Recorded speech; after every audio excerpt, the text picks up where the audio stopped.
தவறான நண்பர்களின் சகவாசத்தால் வழிப்பறியில் ஈடுபட்டான் சுந்தர் என்ற இளைஞன். போதிய கல்வி அறிவு இருந்தும் தான் செய்வது தவறு என்பது புரியவில்லை. ஒரு நாள் சுந்தர் வழிப்பறி செய்ததால் நீதிமன்றத்தில் நிறுத்தப்பட்டான்.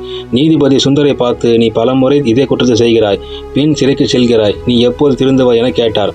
அதற்கு சுந்தர் பதில் எதுவும் சொல்லவில்லை, அமைதியாகவே இருந்தான். ஒரு நாள் மது குடிப்பதற்கு தன் அம்மாவிடம் பணம் கேட்டான். பணம் தராததால் வழிப்பறியில் ஈடுபட்டான். வழக்கம் போல சுந்தருக்கு சிறை தண்டனை விதித்தார் நீதிபதி. சுந்தர் மற்றும் வேறு குற்றங்களை செய்த 4 பேர்களும் ஒரே சிறையில் அடைத்தார் சிறை அதிகாரி. சிறை அதிகாரி குற்றவாளிகளிடம், உங்களுக்கு இங்கு ஒரு குறிப்பிட்ட வேலை கொடுக்கப்படும், அதன் மூலம் உங்களுக்கு கூலி கொடுக்கப்படும். அந்த பணத்தை கொண்டு தான் நீங்கள் இந்த சிறைச்சாலைகளில் உணவை வாங்கி சாப்பிட வேண்டும். பணம் கொடுக்காமல் உங்களுக்கு உணவு கிடைக்காது என்று தீர்மானமாக சொல்லிவிட்டார் சிறை அதிகாரி. இந்த முறை சிறைச்சாலையில் சிறை அதிகாரியிடம் ஏதோ சிறு வித்தியாசம் இருப்பதாக சுந்தர் நினைத்தான். மறுநாள் சுந்தர் உட்பட மற்ற அனைத்து குற்றவாளிகளும் வேலை செய்துவிட்டு அதற்கான பணத்தை பெற்றுக்கொண்டு உணவிற்காக வரிசையில் நின்று கொண்டிருந்தனர். அப்போது சுந்தரத்தின் பணத்தை யாரோ ஒருவர் திருடிவிட்டனர். தன்னுடைய பணத்தை எங்கெங்கோ தேடி பார்த்தான், பணம் கிடைக்கவில்லை. உடனே சுந்தர் சிறை அதிகாரியிடம் தன் பணத்தை தொலைத்ததை சொன்னான். அதெல்லாம் எனக்கு தெரியாது, உன்னுடைய பணத்தை நீதான் பத்திரமாக வைத்திருக்க வேண்டும். பணத்தை கொடுத்து உணவை வாங்கிச் செல் என்று தீர்மானமாக சொல்லிவிட்டார் சிறை அதிகாரி. சுந்தர் வேலை செய்ததால் அதிக பசியால் அவதிப்பட்டான். சிறை அதிகாரியிடம் பலமுறை கெஞ்சிய பிறகு ஏதோ ஒரு குறைவான உணவையே கொடுத்தார். கால் வயிறுதான் நிரம்பியது, பசி அடங்கவில்லை. தன்னுடன் கூடவே இருந்த அவர்களும் சுந்தருக்கு ஒரு கைப்பிடி உணவு கூட கொடுக்கவில்லை. தன்னுடன் இருப்பவர்களும் பணத்தை திருடவில்லை என்றும் சொல்லிவிட்டார்கள். அவர்களுடைய உணவை கூட கொஞ்சம் எனக்கு கொடுக்கவில்லை என மனதில் நினைத்து கொண்டான் சுந்தர். அடுத்த நாளும் சுந்தர் வேலை செய்துவிட்டு பணத்தை பெற்றுக்கொண்டு உணவிற்காக வரிசையில் நின்றான். அப்போதும் தன் பாக்கெட்டில் இருந்த பணத்தை யாரோ திருடிவிட்டனர்.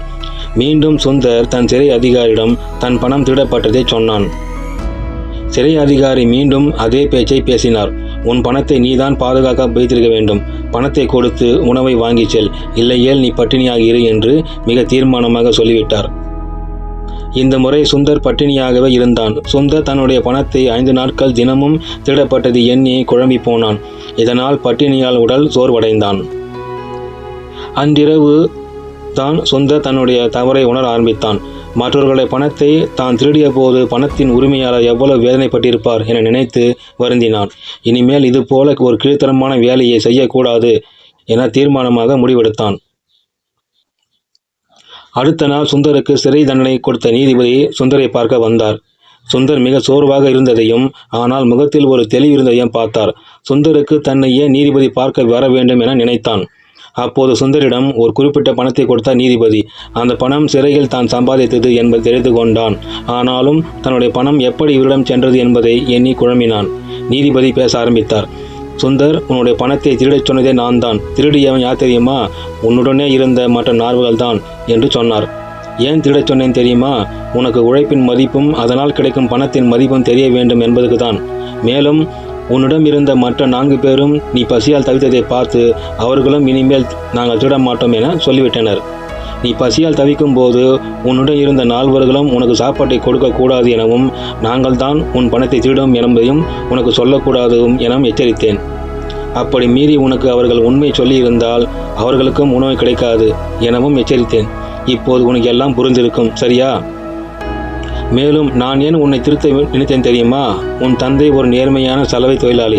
ஒரு சமயம் என் மனைவியின் ஒரு சவரன் நகை அவள் புடவையில் எப்படியோ இருந்துள்ளது. அதை கவனிக்காமல் அதை சலவைக்கு உன் தந்தையிடம் கொடுத்தார். சிறிது நேரம் கழித்து உன் தந்தை என் மனைவியின் நகையுடன் என் வீட்டுக்கு வந்து, இந்த நகை அம்மாவின் புடவையில் இருந்தது என சொல்லி கொடுத்துவிட்டு ஒரு நன்றியை கூட எதிர்பார்க்காமல் சென்று விட்டார். நானும் என் மனைவியும் நகையை எல்லா இடத்திலும் தேடி பார்த்தோம். நகை இல்லை. அப்போதுதான் உன் தந்தை எங்கள் நகையை திருப்பி கொடுத்தார். நல்லவர்களுக்கு இந்த பூமியில் துன்பம்தான் போல. அதனால் தான் உன் தந்தை நோயால் இறைவனடி சேர்ந்து விட்டார்.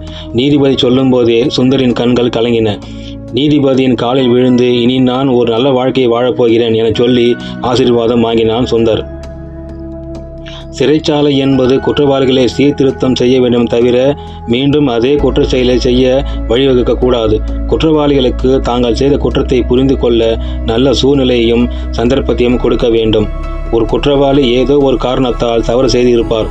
அவரின் உளவியல் காரணிகளை ஆராய்ந்து தான் செய்த தவறுதான் என புரிய வைத்தாலே போதுமானது.